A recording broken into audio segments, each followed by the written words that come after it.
मित्रांनो, माझं नाव विजय. आजच्या आपल्या सेशनमध्ये आपण बघणार आहोत कस्टमर रेसिड्युअल पेमेंट. ठीक आहे, आतापर्यंत आपण पार्शल पेमेंट, इनवॉइस बुकिंग या सगळ्या गोष्टी बघितल्या आहेत. आज आपण बघणार आहोत रेसिड्युअल पेमेंट. ठीक आहे, रेसिड्युअल पेमेंट म्हणजे काय? आता मी एंट्री करताना तुम्हाला दाखवतो की रेसिड्युअल पेमेंट एक्झॅक्टली काय असतं. सो फर्स्ट आपण एक इनवॉइस बुक करूया FB70 मध्ये. ठीक आहे, त्याच्यानंतर पेमेंट प्रोसेस करून बघूया त्याच्यामध्ये रेसिड्युअल पेमेंट कशा पद्धतीने करायचं. ठीक आहे, सो इथे ERP ओपन केलेला आहे. टी कोड टाकायचा FB70 for customer invoice. FB70 for customer invoice. ठीक आहे, इथे कंपनी कोड ॲड करायचा आहे तुमचा TATS. ठीक आहे, इथून क्लिक करून कंपनी कोड ॲड करू शकता. इथून कस्टमर सर्च करायचा आहे, सर्च करा कस्टमरला.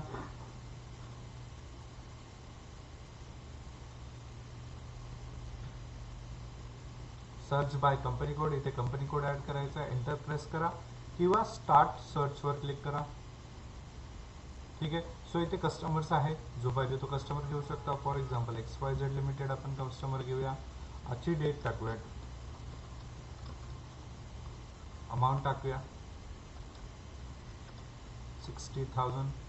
टेक्स्ट टाईप करा, cells invoice.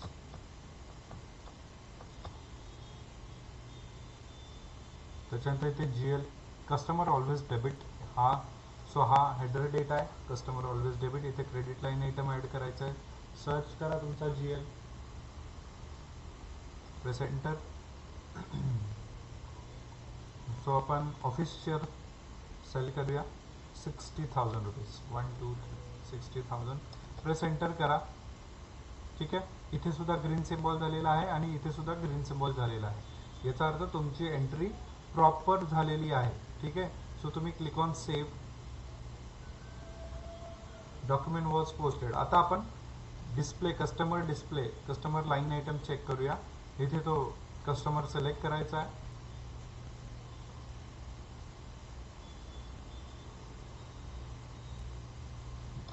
Customer line item कसं चेक करायचं? आपला कस्टमर सिलेक्ट करा.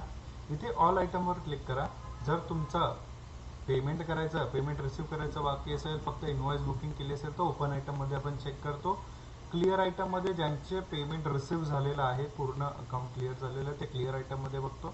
आणि ऑल आयटमवरती आपण बघतो ज्यांचे इनवॉइस बुकिंग केलेलं आहे, ज्यांचं पेमेंट झालेलं आहे, ज्यांचं पेमेंट क्लिअर करायचं बाकी असेल, या सगळ्या गोष्टी ऑल आयटममध्ये दिसतो. इथं रेडिओ बटन दिसतो तुम्हाला, open item, clear item, all item.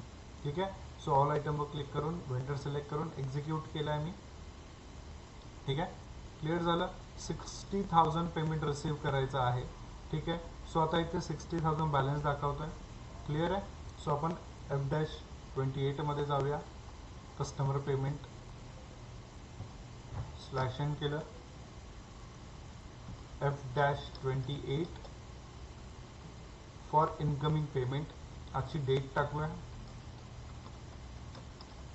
ठीक आहे, DZ फॉर कस्टमर पेमेंट. लक्षात ठेवा, इथे कंपनी कोड ॲड करायचा, इथे INR करन्सी. ठीक आहे, पीरियड म्हणजे 8 मंथ्स. बरोबर आहे. इथे अकाउंट सिलेक्ट करा, सर्च करा, कॅश इन हँड वगैरे असेल इथे. ठीक आहे, so cash in hand, bank तुम्ही जी पाहिजे ते. 60,000 बॅलन्स रिसीव्ह आहे. बरोबर आहे, त्याच्यामधलं आपण फॉर एक्झाम्पल 20,000 रिसीव्ह केले. 1 टेक्स्ट मेन्शन करा इथे, customer incoming payment.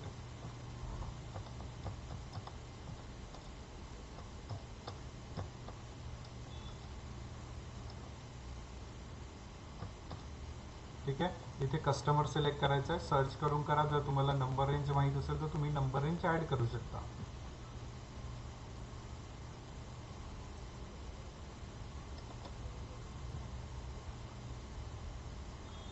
Then press enter करा. प्रेस एंटर केल्यावर इथे दिसतं तुम्हाला, इथे 3 विंडो आहेत. एक स्टँडर्ड आहे, एक पार्शल पेमेंटची आहे आणि एक रेसिड्युअलची आहे. सो थर्डवाली जी आहे रेसिड्युअलची, त्याच्यावरती क्लिक करायचं आहे. रेसिड्युअल आयटमवरती क्लिक केल्यानंतर, त्या विंडोवर क्लिक केल्यानंतर इथे जो ब्लँक स्पेस दिसतोय त्याच्यावर डबल क्लिक करायचं आहे तुम्हाला. ठीक आहे, बघा इथे नॉट असाइन व्हॅल्यू 0 झाली. इथे नेहमी तुम्ही जेव्हा डॉक्युमेंट पोस्ट करता तेव्हा पूर्ण जर पेमेंट करत असाल किंवा हाफ करत असाल तर नॉट असाइन व्हॅल्यू नेहमी 0 असायला पाहिजे. ठीक आहे, 20,000चं आपण पेमेंट रिसीव्ह करतोय, बॅलन्स रिमाइनिंग 40,000 आहे. ठीक आहे, क्लिअर आहे. सो 60,000ची इनवॉइस तो क्लिअर दाखवेल आपल्याला. सो मी याला सेव्ह करतो. सेव्ह केलं. Document was posted in company code, बरोबर आहे. आता टॅप करतो. मी तुम्हाला इथे रिफ्रेश करतो. लिस्टमध्ये यायचं आहे, आपल्या बॅलन्सवरती जायचं आहे. कस्टमर लाईन आयटमवरती टी कोड आहे FBL5N. ठीक आहे. इथे मी रिफ्रेश करतो. मेन्यू बारवरती लिस्टवर क्लिक करून रिफ्रेशवर क्लिक करा. ठीक आहे. हे बघा दिसतंय 40,000 ॲज अ न्यू इनवॉइस म्हणून त्यांनी दाखवलेलं आहे, बरोबर आहे. म्हणजे 40,000 बॅलन्स आहे. 20,000 जे पेमेंट केले ते क्लिअर दाखवले त्यांनी. ठीक आहे. जर आपण बाहेर जाऊन चेक केलं, इथे ओपन आयटममध्ये चेक केलं, मी एक्झिक्यूट करतो. बघा 40,000 म्हणजे ॲज अ न्यू इनवॉइस म्हणून त्यांनी दाखवलं, न्यू डॉक्युमेंट. 20,000ची पेमेंट क्लिअर झाली अशी म्हणून त्यांनी दाखवली. ठीक आहे. सो इथे क्लिअर आयटमवर मी चेक करतो पुन्हा आणि एक्झिक्यूट करतो.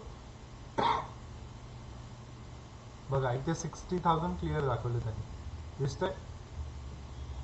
आणि 40,000 उरलेली जी बॅलन्स अमाऊंट आहे ती त्यांनी ॲज अ न्यू इनवॉइस दाखवली, बरोबर आहे. म्हणजे ओपनिंग बॅलन्स दाखवली, सॉरी ओपनिंग बॅलन्स म्हणजे रिमाइनिंग बॅलन्स दाखवलं.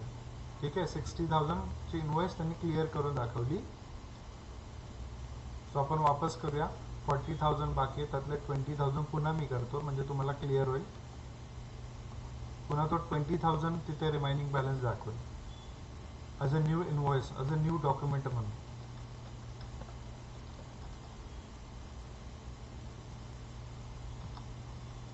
कॅश अगेन 20,000 मी ॲड करतोय. टेक्स्ट टाईप करा, इनकमिंग पेमेंट, वेंडर सिलेक्ट करा, प्रेस एंटर किंवा प्रोसेस ओपन आयटमवर क्लिक करा. ठीक आहे. पुन्हा रेसिड्युअल आयटम विंडो आहे ना, हा टॅब आहे इथे दिसतोय, याच्यावर क्लिक करा. रेसिड्युअल आयटम इथे जे ब्लँक आहे तिथे तुम्हाला डबल क्लिक करायचं आहे. जस्ट प्रेस डबल क्लिक माऊसने. ठीक आहे. बघा 20,000 0, नॉट असाइन व्हॅल्यू 0 इथे दाखवली. ठीक आहे. आणि इथे 20,000 दाखवलेलं आहे. ठीक आहे. क्लिअर झालं. ह्याला मी सेव्ह करतो. सेव्ह केलं, सेव्ह झालेले आहे. पुन्हा आपण जाऊया, आपण बॅलन्स चेक करूया. आता ह्याला मी लिस्टमध्ये पुन्हा रिफ्रेश करतो. ठीक आहे. बघा ओनली बॅलन्स 20,000 दाखवलं, बघितलं. जी रिमाइनिंग बॅलन्स आहे ती ॲज अ ओपन आयटम दाखवली त्यांनी, म्हणजे ॲज अ न्यू इनवॉइस. ठीक आहे. सो टोटल आता 40,000 आपण क्लिअर केले, ते दिसतं तुम्हाला खाली. क्लिअर आहे. पहिले जी होती ती 60,000ची दाखवलेली. बघा पहिले इनवॉइस होतं जे आपलं 60,000चं होतं.